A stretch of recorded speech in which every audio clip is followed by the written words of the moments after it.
Alright, ready to go in the finals here. Get to play first again. Not bad.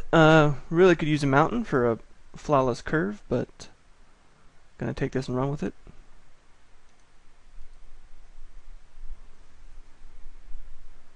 Let's see if we can get really lucky again and draw a Force Mage, turn 3.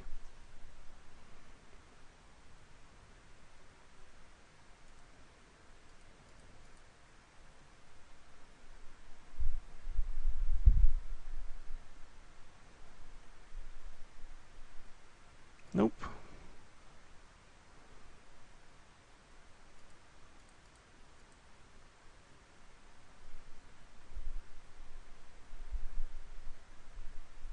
Slow start here. Hopefully we can ramp up into something a little more impressive.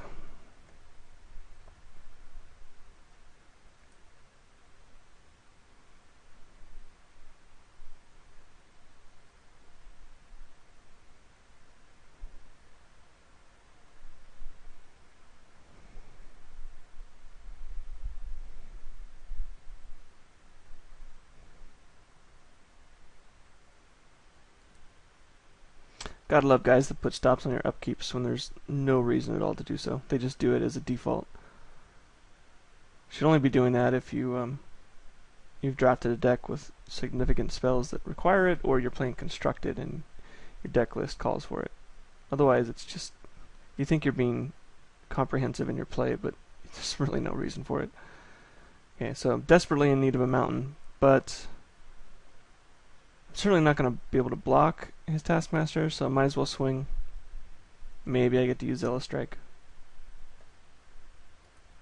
But more likely than not, I just get him for 2 points of damage with no downside. But I get a huge upside instead. That was wonderful.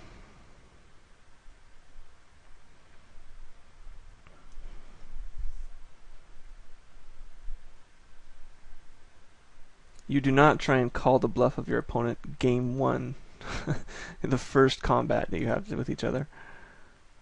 That's not a good idea. And I've been using Zealous Strikes quite often, so anyone watching replays would know that. I don't think I've gotten a chance to use, or even, I don't know if I drew it, but I definitely haven't been able to use my Righteous Blow yet.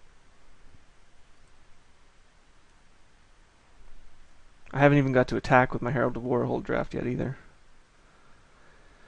Of course we get more land. Okay. I still think I'm going to play it though. Like, it'd be nice to save up some useless land in my hand for if I can drop a Mad Prophet. But I could also draw into Gold Knight Redeemer or a Herald War. And I'd want to be able to cast that.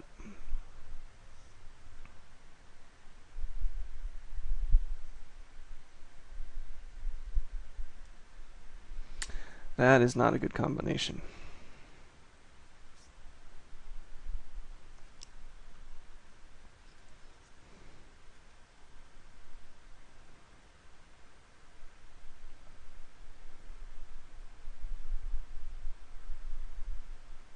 Especially when we don't really have any removal for it.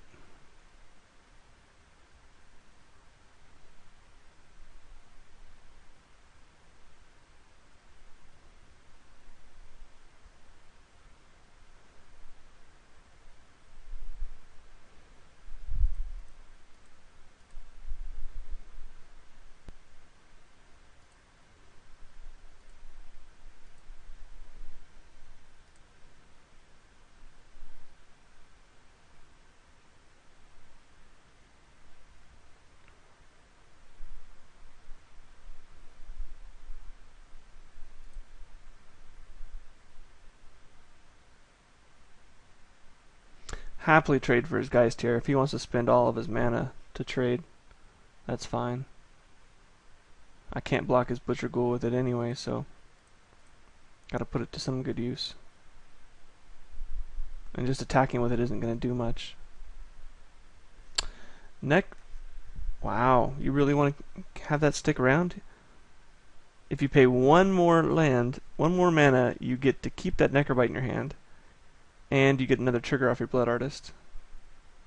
Maybe he just has total crap in his hand and he really needs to keep that resource in play, but that seems awkward to me. Red-black decks should not be valuing their creatures on board that much, I don't think.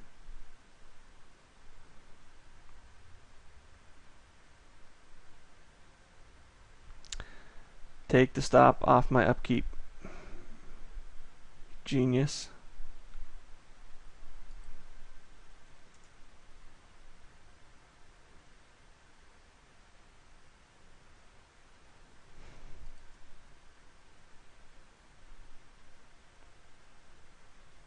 So it looks like we're going to flood out and do a loss here.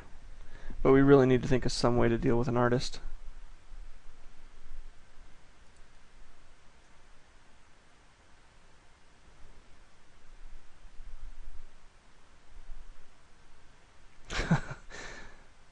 Is that 4 planes in a row?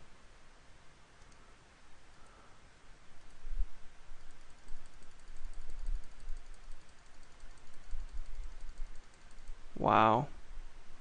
2, 3, 4, 5, 6, 7, 8, 9, 10, 11, 13 cards deep was our first mountain.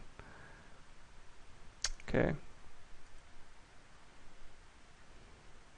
So, Diregraph Escorts for the zombies, maybe?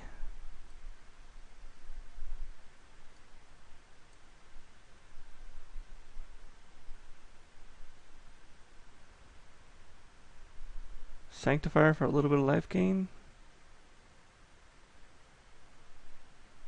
I think Mad Prophet feels pretty slow against him and small. I like the Vampire to, you know, possibly counteract the Blood Artist. It gets bigger the more he gains.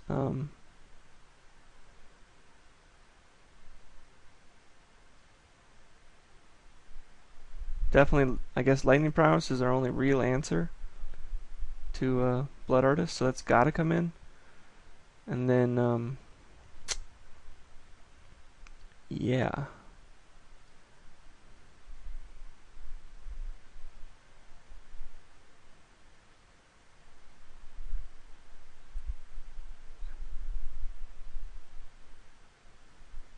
Take out our tombs. Kind of like that. Just go over the top of them and little zombie protection.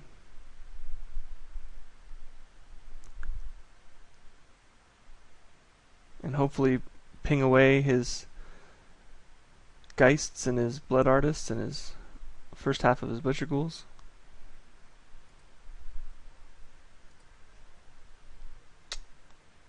Now we're just waiting on a planes, or 2 planes, but it's a pretty good pack.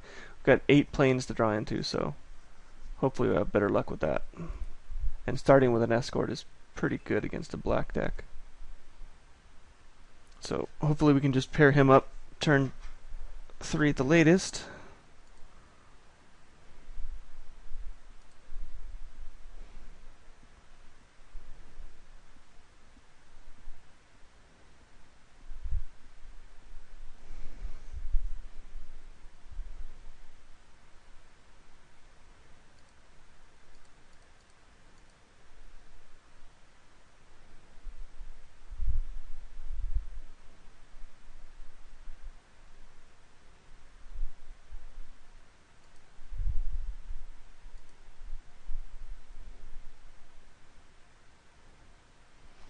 Running planes, please.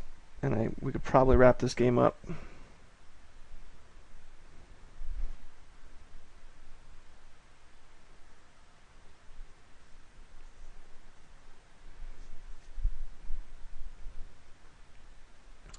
Your ability was negligible. You couldn't block anyway. Well, if I can't draw planes, that's decent.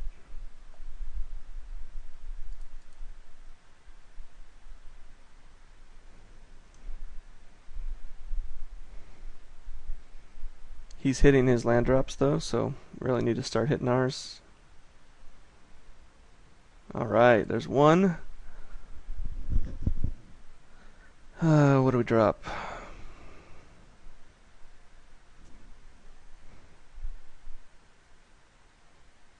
I think we just attack first and hopefully use Zealous Strike.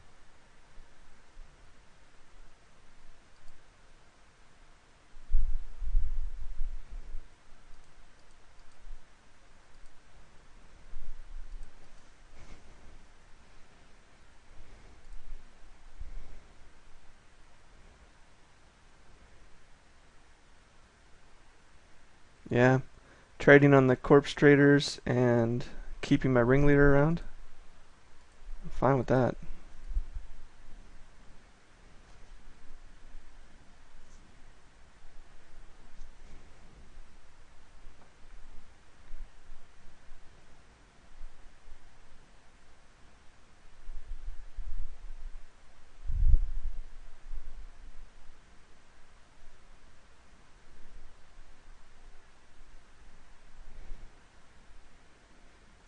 Really nice we got a Deathwind out of his hand before a Herald of War came down.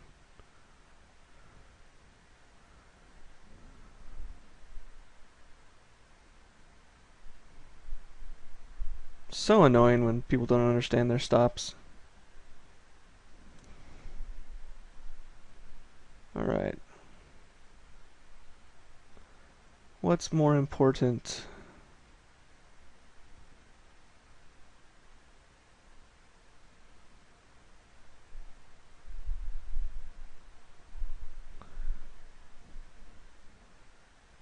I'm not in the need for the Pilgrim right away, and I'd much rather have it on something nice and big, so I think for now I just do the Inquisitor.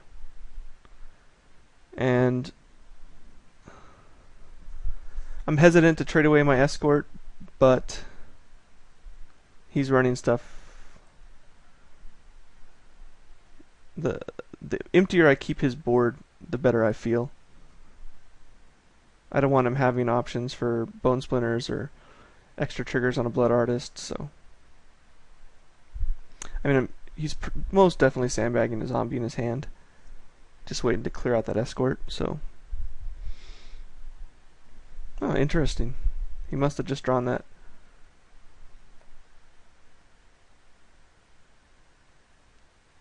Excellent. Okay, so just attack. Should get in free here. It's got one card in hand, so it shouldn't be too worried about my Herald. And then I can cast these guys on the cheap if I can get in with an attack.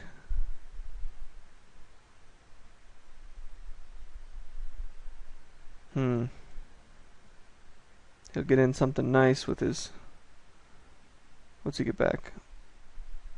Vigilante, or he can just sack a Blood Artist first in response. So if I cast Pilgrim now, I can't cast both of these other creatures afterwards, but it gets lifelinked.